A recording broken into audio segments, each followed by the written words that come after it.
Hello दोस्तों, कैसे हैं आप लोग।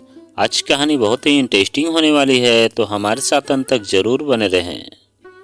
दीपों की टेढ़ी मेढ़ी कतारों के कुछ दीप अपनी यात्रा समाप्त कर अंधकार के सागर में विलीन हो चुके थे, तो कुछ उजाले और अंधेरों के बीच की दूरी में टिमटिमा रहे थे। गली का शोर अब कभी कभार के पटाखों के शोर में बदल चुका था। मानसी ने छत की मुंडेर से नीचे आंगन में झांका, जहां मां को घेर कर पड़ोस की औरतें इकट्ठी थीं। वह जानबूझकर वहां से हट आई थी। महिलाओं का उसे देखते ही फुसफुसाना, सहानुभूति से देखना, होठों की मंद स्मृति मानसी अपने अंदर में कहाँ तक झेलती। कहीं बात चली क्या? क्या बिटिया को बूढ़ी करने का इरादा है? वाक्य तो अब बासी भात से लगने लगे हैं, जिनमें न कोई स्वाद रहता है न नयापन। हाँ, जबान पर रखने की कड़वाहट अवश्य बरकरार है। काफी देर हो गई तो मानसी नीचे उतरने लगी। सीढ़ियों पर ही अंजना मिल गई। बड़े बड़े फूल की साड़ी, कटी बाहों का ब्लाउज और जूड़े से झूलती वेड़ी, बहुत ही प्यारी लग रही थी अंजना। कैसी लग रही हूँ दीदी मैं? अंजना ने उसके गले में बाहें डालते हुए पूछा तो मानसी मुस्कुरा उठी। यही कह सकती हूँ कि चांद में तो दाग है, पर मेरी अंजना में कोई दाग नहीं है। मानसी ने प्यार से कहा तो अंजना खिलखिलाकर हंस दी। चलो न दीदी, रोशनी देखने। पगली, वहां दीप बुझने भी लगे हैं, तू अब जा रही है? क्या करती दीदी, मोहल्ले की डाकिया मनोरमा चाची जो आ गई थी। तुम तो जानती हो, अपने शब्द बाड़ों से वे माँ को कितना छलनी करती हैं। वहां मेरा रहना जरूरी था न। मानसी की आंखें छलछला आईं। अंजना को जाने का संकेत करती वह अपने कमरे में चली आई। बत्ती बुझाने के पूर्व उसकी दृष्टि सामने शीशे पर चली गई, जहां उसका प्रतिबिंब किसी शांत सागर की याद दिला रहा था। लंबे छरहरे शरीर पर सौम्यता की पहनी गई सादी सी साड़ी, लंबे बालों का ढीला ढाला जूड़ा, तारे सी नन्ही बिंदी। क्या उसका रूप किसी पुरुष को रिझाने में समर्थ नहीं है? पर बिस्तर पर लेटते ही मानसी के मन के सारे तार झंझना उठे। 32 वर्षों तक उम्र की डगर पर घिसट घिसट कर बिताने वाली मानसी का हृदय हाहाकार कर उठा। दिवाली का पर्व सतरंगी इंद्रधनुष के पिरोने वाली मानसी के लिए अब न किसी पर्व का महत्व था, न उमंग थी।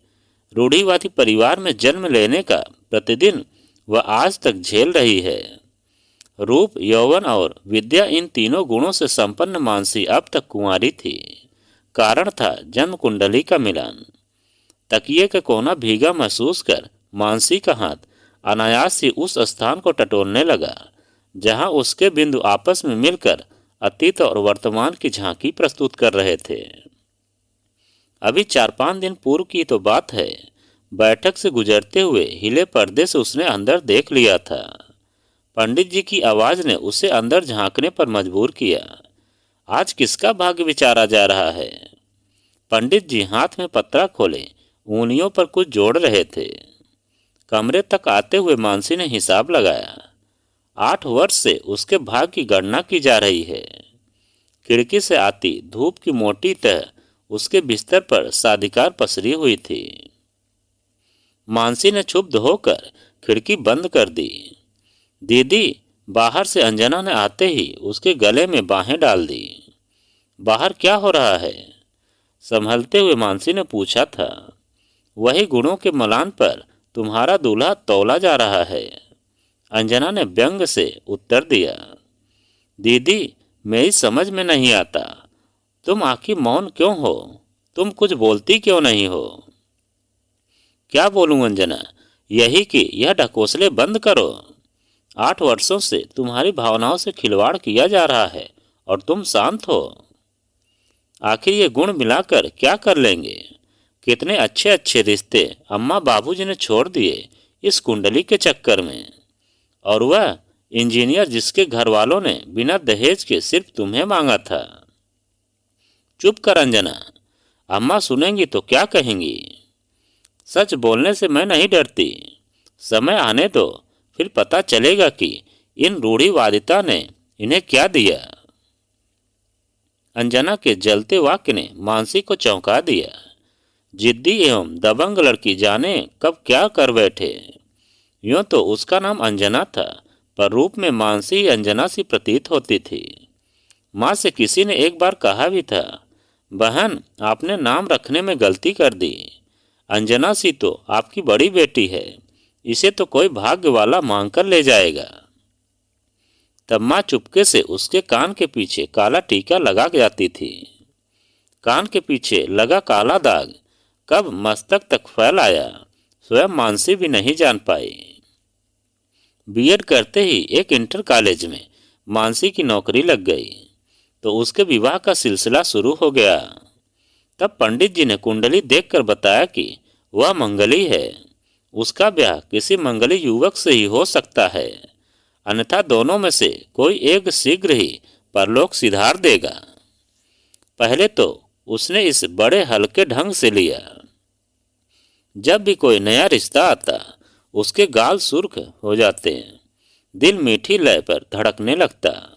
पर जब कई रिश्ते कुंडली के चक्कर में लौटने लगे तो वह चौंक पड़ी।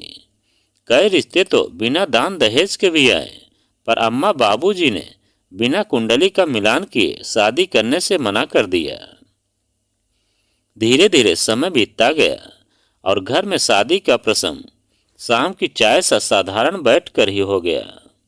एक दो जगह कुंडली मिली भी तो कहीं लड़का विदुर था, कहीं परिवार अच्छा नहीं था। आज घर में पंडित जी की उपस्थिति बता रही थी कि घर में फिर कोई तामझाम होने वाला है, और वही हुआ। रात्र के भोजन पर अम्मा और बाबूजी की वही पुरानी बात छिड़ गई। मैं कहती हूँ 21 गुण कोई मायने नहीं रखते, 26 से कम गुण पर मैं शादी नहीं होने दूंगी। पर मानसी की माँ इतनी देर हो चुकी है, मानसी की उम्र बीती जा रही है, कल को रिश्ते मिलने भी बंद हो जाएंगे। फिर पंडित जी का कहना है कि यह विवाह हो सकता है। कहने दो उन्हें, एक तो लड़का विदुर है, दूसरे 21 गुण मिलते हैं। तभी वे रुक गई। अंजना ने पानी का गिलास जोर से पटका था। सिर्फ विदुर है? उससे पूछो बच्चे कितने हैं, दीदी का ब्याह उसी से करना। गुण मिलना जरूरी है, लेकिन अंजना का एक एक शब्द उमंगों के तर्कस से छोड़ा हुआ बाण था, जो सीधे मानसी ने अपने अंदर उतरता हुआ महसूस किया। क्या बोल रही हो अंजना? मैं क्या तुम लोगों की दुश्मन हूँ? हम तुम्हारे ही भले की सोचते हैं कि कल कोई परेशानी न हो, इसी से इतने मिलान कराते हैं। माँ की झल्लाहट स्वर में स्पष्ट झलक रही थी। और यदि कुंडली मिलने के बाद भी जोड़ा सुखी न रहा या कोई मर गया तो क्या तुम्हारे पंडित जी फिर से उसे जिंदा कर देंगे? अंजना ने चिढ़कर कहा, अरे कीड़े पड़े तेरी जबान में, अरे शुभ बात बोल। तेरे बाबूजी से मेरे सिर्फ 20 गुण मिले थे, आज तक हम दोनों विचारों में पूरब पश्चिम की तरह हैं। अम्मा और बाबूजी से बहस व्यर्थ है, यह जानकर अंजना उठ गई। मानसी तो जाने कब की उठकर अपने कमरे में चली गई थी। 2-4 दिन तक घर में विवाह का प्रसंग सुनाई देता रहा, फिर बंद हो गया। फिर किसी नए रिश्ते को खोजना शुरू हो गया। मानसी का खामोश मन कभी कभी विद्रोह करने को उकसाता, पर संकोचित संस्कार उसे रोक देते थे। स्वयं को उसने माँ बाप एवं परिस्थितियों के अधीन कर दिया था। अंजना के विचार सर्वथा भिन्न थे। उसने स्नातक किया था और बैंक की प्रतियोगी परीक्षा में बैठ रही थी। अम्मा बाबूजी के अंधविश्वासी विचारों पर उसे कुढ़न होती थी। दीदी का तिल तिल जलना यौवन उसे उस गुलाब की याद दिलाता, जिसकी एक एक पंखुड़ी को धीरे धीरे समय की आंधी अपने हाथों से तोड़ रही हो। आज दिवाली ढलती रात अपने अंदर में कुछ रहस्य छिपाए हुए थी। तभी तो बुझते दीपों के साथ लगी उसकी आंख सुबह के हल्के शोर से टूट गई। धूप काफी निकल आई थी। अंजना उत्तेजित स्वरों में उसे जगा रही थी। दीदी दीदी उठो न, देखो तो भला नीचे क्या हो रहा है। क्या हो रहा है नीचे? कोई आया है क्या? हाँ दीदी, अजय और उसके घर वाले आए हैं। अजय वही तो नहीं जो तुम्हारा मित्र है और जो क्लर्क की परीक्षा में बैठा था। मानसी उठकर बैठ गई। हाँ दीदी, वही है। अजय की नियुक्ति मेरठ में ही हो गई है। दीदी, हम दोनों एक दूसरे को पसंद करते हैं। सोचा था शादी की बात घर में चलाएंगे, पर कल रात अचानक अजय के घर वालों ने अजय के लिए लड़की देखने की बात की। तब अजय ने उन्हें मेरे बारे में बताया। फिर मानसी घबरा उठी। फिर क्या, उन लोगों ने तो मुझे देखा था। वह अजय पर इस कारण नाराज हुए कि उसने उन्हें इस विषय में पहले क्यों नहीं बता दिया। वे कहीं और बात ही न चलाते। वे तो रात में ही बात करने आ रहे थे, पर ज्यादा देर हो जाने से नहीं आए। आज अभी आए हैं।